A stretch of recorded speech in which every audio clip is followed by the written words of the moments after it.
Hello my dear students, once again मैं अपने IT के लेक्चर्स में 6th एडिशन में today we will discuss about rational function. The question related with IIT, number of the question are related with rational function. So today only we will focus geometry of such kind of the function and we will discuss about their some technical concept. So let me start the concept, and the concept is this is only rational functions. So my dear students, first, second, third, fourth and fifth आपने मेरे 5 videos में देखा होगा.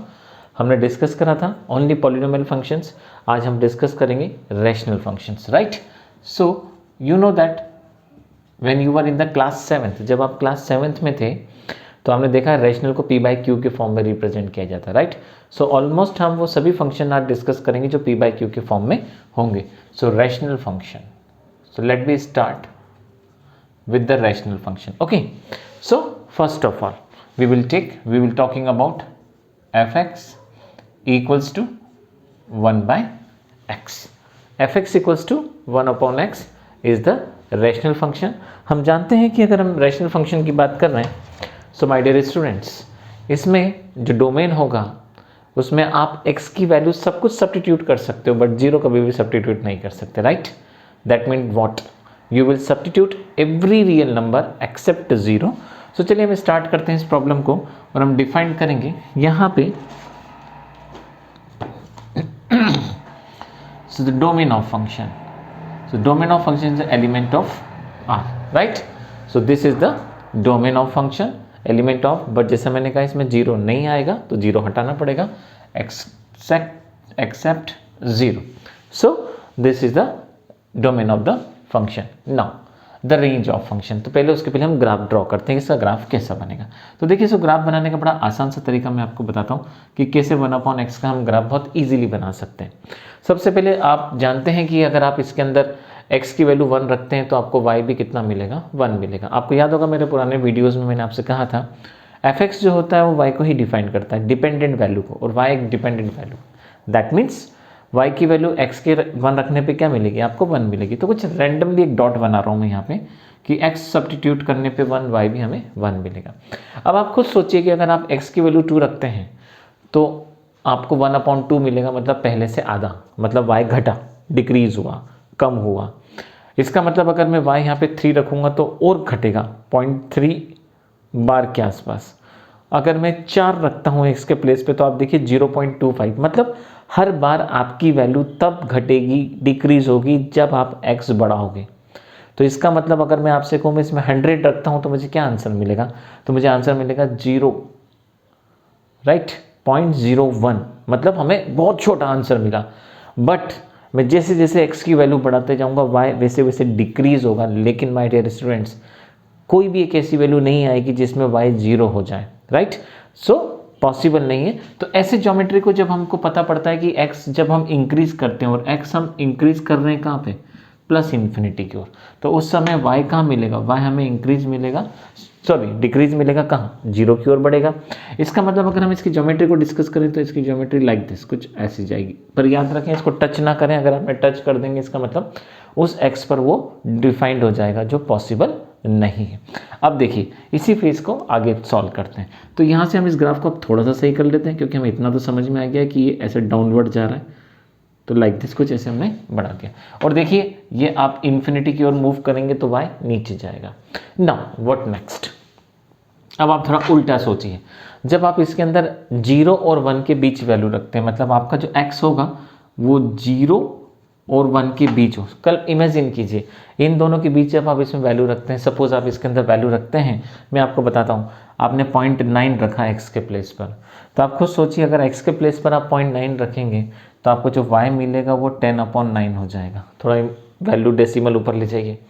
Suppose आप और छोटी value रखते हैं x की, 0.8 रखते हैं, तो 0.8 का मतलब आप जानते हैं 10/8 हो जाएगा. अगर आप 0.7 रखते हैं तो 10/7 हो जाएगा. 0.6 रखते हैं। अब आप मुझे बताइए, आप सब हायर मैथमेटिक्स डिस्कस कर रहे हैं, ये छोटा है, ये उससे और बड़ा है, ये उससे और बड़ा है, ये उससे और बड़ा है, मतलब आपको वैल्यू इंक्रीजिंग फॉर्म में मिलेगी। सो अगर हम देखें तो x अगर 0 की ओर जाएगा, क्योंकि आप 0 रख नहीं सकते हैं तो 0 के मूव कर सकते हैं, लिमिट लग रहा है यहाँ पे। व्हेन x टेंस टू 0 तो y क्या हो जाएगा, टेंस टू इन्फिनिटी, वो भी किस फॉर्म में, प्लस के फॉर्म में। सो अगर हम इस ज्योमेट्री को थोड़ा सा समझने की कोशिश करें तो हम इसका परफेक्ट ज्योमेट्री बना सकते हैं। This is geometry of such kind of the function, ये इस फंक्शन का ज्योमेट्री होगा। और कोशिश करें ये टच ना हो, अगर ये टच हो जाएगा तो डेटा थोड़ा सा गड़बड़ हो जाएगा। सो आपने देखा हमने इसका फर्स्ट फेस तैयार किया, इस फेस में ये ऐसा फेस बनेगा। अब एक काम करिए, आप इसका वो फेस देखिए जिसके अंदर आप x की वैल्यू नेगेटिव रखेंगे। बट ऑब्वियस सी बात है, बहुत सिंपल सी बात है, अगर आपने x माइनस में रखा तो y भी क्या मिलेगा, माइनस। मतलब x positive y positive, x negative y negative. ये ऑड फंक्शंस के कैटेगरीज में आता है ये फंक्शन, अगर हम देखें। और देखिए आप, मुझे लगता है कि जैसे जैसे जैसे आप नेगेटिव वैल्यू और जब सब्स्टिट्यूट करेंगे तो सेम आपको वही डायग्राम मिलेगा, लेकिन थोड़ा सा तरीका बदल जाएगा उसका। देखिए आप ऐसे मूव करेंगे, मैं आपको एक्सप्लेन करता हूँ। जैसे जैसे आप 0 की तरफ बढ़ेंगे नेगेटिव तरफ से यहाँ से, तो आपको और छोटी वैल्यू मिलेगी, मतलब माइनस इन्फिनिटी की ओर। और जैसे आप x को माइनस की तरफ ले जाते हैं तो उसको छोटा बोलते हैं। जैसे जैसे माइनस इन्फिनिटी की ओर x मूव करेगा, इस बार प्लस था माइनस, लेकिन y अपना नेचर चेंज करेगा नहीं, वो जाएगा 0 की ओर ही। सो उसको 0, क्योंकि 0 के नेचर नहीं होता, इसलिए मैं माइनस नहीं कह सकता कि वो माइनस होगा। तो हम देखेंगे वो धीरे धीरे मूव करेगा इस ओर, और इस प्रकार से आप इसका स्ट्रक्चर जो देखेंगे वो स्ट्रक्चर लाइक दिस, कुछ ऐसा जाएगा। Okay, so this is the geometry of overall this function. इस फंक्शन में आपने देखा this is the complete geometry. अब अगर हम इस ज्योमेट्री को बना के अब हम कहें कि इसका रेंज क्या होना चाहिए, मतलब इसमें y डेटा क्या यूज़ किया गया होगा, इसमें y का कितना इस्तेमाल किया गया होगा। So you can easily see that the range of function is a element of, range भी आप देखेंगे तो कंप्लीट r मिलेगी आपको, लेकिन 0 शामिल नहीं होगा क्योंकि आप मूव कर रहे हैं 0 की ओर। So range of function r except 0। So this is the range of this data. अब हम बात करते हैं इसके बाकी के नेचर्स क्या होंगे, इस फंक्शन में आपको और क्या दिखाई देगा, राइट। अब देखिए जल्दी से हम इसके फटाफट नेचर को डिस्कस करते हैं। सबसे इंपॉर्टेंट मैं आज एक वर्ड आपको समझाऊंगा, दैट इज कॉल्ड द असिम्पटोट। क्या होता है, राइट। सो असिम्पटोट एक्चुअल में होता क्या है, ओके। सो हम डिस्कस करने वाले हैं क्या, असिम्पटोट। असिम्पटोट का मतलब क्या होता है, असिम्पटोट आप देखेंगे सो जब आप x को मूव करते हैं पॉजिटिव इन्फिनिटी की ओर, देखें जब आप x इन्फिनिटी की ओर जा रहा है प्लस, तो आप देखते जाइए ग्राफ बहुत क्लोज जाएगा, इसके बहुत पास में जाएगा।